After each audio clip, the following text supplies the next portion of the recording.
vertical wall that's like 50 foot tall. We're gonna hit it at 70 miles an hour. And you're in there like, go. And you're like, you're like, this is a horrible idea.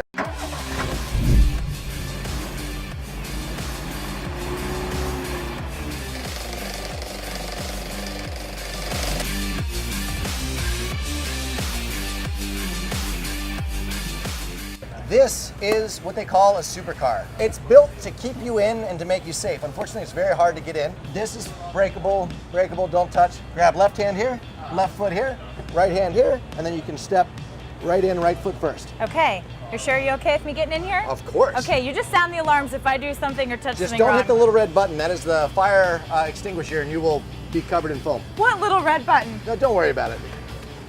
Great. Okay, left foot, left hand. What'd you do with this hand? Right hand, just right there. Okay. Yep, there you go. Now right foot in first. Okay. There you go. All right. This was a great day to wear wedges, you know? Oh, you sit down here and drive like this? Can barely see over the dash, yep. But this is what's really cool. This is your handbrake. Basically, when you come in to a corner and it's not turning enough, if you pull it a little bit, that'll lock the rear wheels and spin you almost to 180. It's the automatic U-turn button. Yes. I wish you had one of those on the road. How quickly can this get to a certain speed?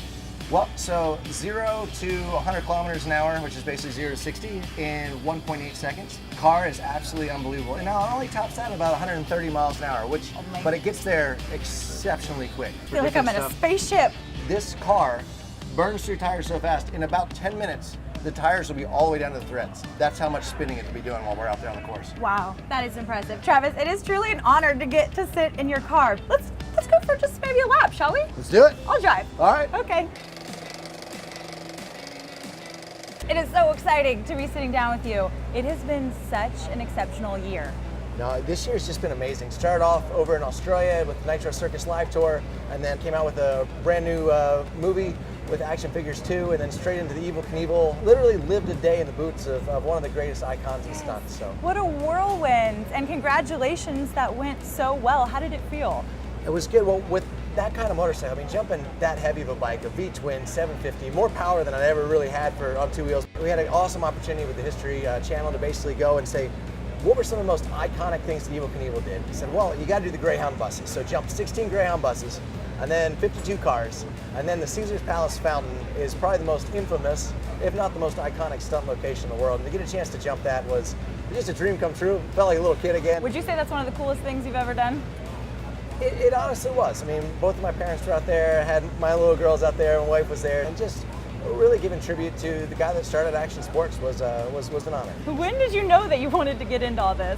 Well, I started riding dirt bikes at 4 years old. And it was, my mom rode motorcycles, my dad rode motorcycles, all my uncles rode. With age, I've gone to the four wheels a little bit more, but it's been a ride. When you talk about your parents, what role did they play in helping you chase your dreams and not giving up on stuff that most would call very scary? Being a parent now, it's so hard to watch my kids do stuff that you're like, oh, that's dangerous, like don't do that. But you know, for my mom, through all the injuries I had, to allow me to keep chasing my dreams after, you know, when I was 14, 15th birthday, I had a basically shattered pelvis and bled 2/3 of my blood volume out. And my mom was like, are you sure this is what you want to do? And even then, all the pain, all the everything, that close to being killed, I was like, I can't wait to go hit that jump again. And wow. She's like, well, I guess you love it. What are some of the craziest stunts you've done? We got an $80 toy tricycle with plastic rear wheels, and built a ramp for it on one building, and then jumped to another building. One was 63 stories tall, the other was 62 stories tall. So we dropped a whole story, and then if you missed the jump or anything broke, you would have fallen to your death. So I guess that was one of the craziest That's things. pretty intense one. You know, it's just simple stuff sometimes that people can relate to. It's doing stuff with big wheels or slip and slides. Have you ever had a moment where you got right before a big jump or stunt and thought, what am I doing? All the time. I think the greatest thing is everything looks amazing on paper. Oh, how cool would it be to backflip a monster truck? Yeah, we're gonna build a vertical wall that's like 50 foot tall. We're gonna hit it at 70 miles an hour. And you're in there like, go. And you're like, you're like, this is a horrible idea. I'm scared just thinking about it, but yet you always get out there and you nail it and you get ready for the next one. You nail it or it nails you, but either way, it works. How do you want your kids to see the work that you do or help inspire what they do? That's the one thing about Nitro Circus and being around racing. they see passion.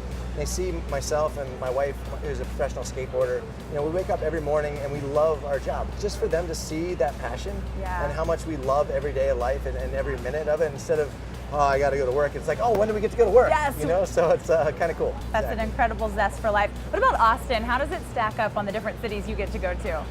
You know, Austin is really wild. We spend a lot of time at drinking establishments that have big buck hunter. So I came out here, they had the big buck hunter world championship, and that was out here in Austin. We come out here for X Games, was in Austin. Is there anything you don't compete in? Yeah, we're really competitive. You know, this is my first year jumping in one of these. I mean, 0 to 60 in 1.8 seconds. Absolutely. They call them supercars for a reason. These things are amazing. And, you know, like, it really knocks wind out of you when you take off. How do you prepare for something like that? Well, years and years of driving everything I can and riding everything I can, but underprepared and over-enthusiastic is kind of my motto. There you go. See what happens. So you do a lot of things that people find very frightening, even just the thought of going that fast or jumping that high.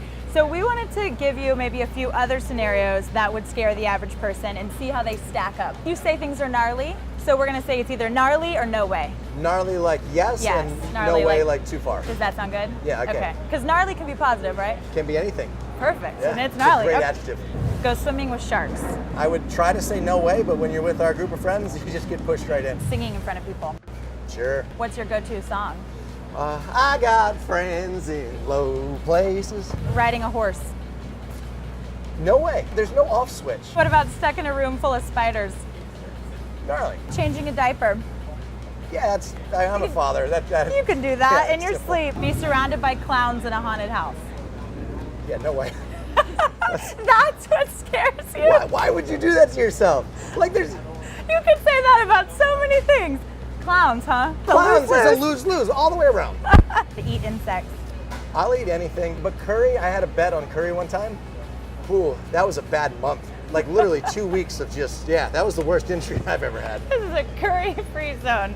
Okay, and then on the complete flip side of this, what brings you the most joy right now? It's being able to share this life with my kids, I think, and being able to travel the world. Cars and kids. Cars and kids, I love that. It's a beautiful life. Travis, thank you so much for your time. Thank you for your Appreciate time. it.